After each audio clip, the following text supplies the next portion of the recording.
বটদ্ৰৱা আৰক্ষী থানাত বীৰ লাচিত দিৱস উদযাপন। নগাঁও মহকুমা গাঁওৰক্ষী বাহিনীৰ উদ্যোগত তথা বটদ্ৰৱা আৰক্ষী থানাৰ সহযোগত দেওবাৰে দিনজোৰা কাৰ্যসূচীৰে বীৰ লাচিত দিৱস উদযাপন কৰা হয়। কাৰ্যসূচী অনুসৰি পুৱা বীৰ লাচিতৰ প্ৰতিচ্ছবিত মাল্যাৰ্পণৰ পিছতে পৰিৱেশ সজাগতাৰ উদ্দেশ্যে বৃক্ষৰোপণ কাৰ্যসূচী ৰূপায়ণ কৰে, লগতে বৰগীত পৰিৱেশন কৰা হয়। ইয়াৰ পিছত বটদ্ৰৱা থানাৰ গাঁওৰক্ষী বাহিনীৰ সভাপতি ইন্দ্ৰমোহন বৰুৱাৰ সভাপতিত্বত মুকলি সভা অনুষ্ঠিত কৰা হয়।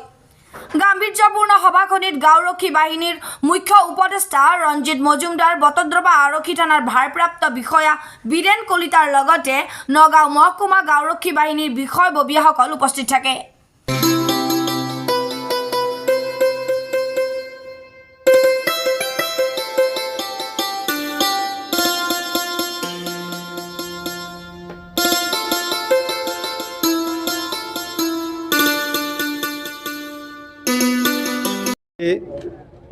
মহাবীৰ লাচিত বৰফুকনৰ 402তম জন্ম জয়ন্তী আৰু আমি বটদ্ৰৱা আৰক্ষী থানাত বটদ্ৰৱা আমাৰ নগাঁও মহকুমাৰ 8খন থানা সামৰি পেলাই এই জন্ম জয়ন্তী উদযাপন কৰিছোঁ। লাচিত বৰফুকনৰ জন্ম জয়ন্তী আমি গাঁওৰক্ষী বাহিনী আৰু আৰক্ষী প্ৰশাসনৰ লগত মিলি অনুষ্ঠিত কৰিছোঁ।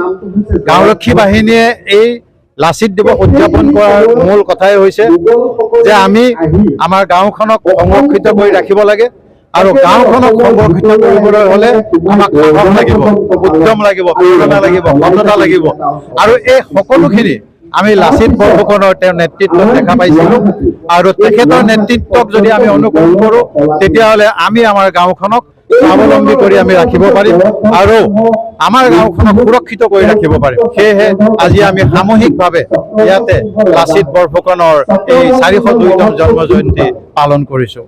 নগাঁৱৰ পৰা জয়ন্ত বুডৰ প্ৰতিবেদন ইত্যাদি A to Z।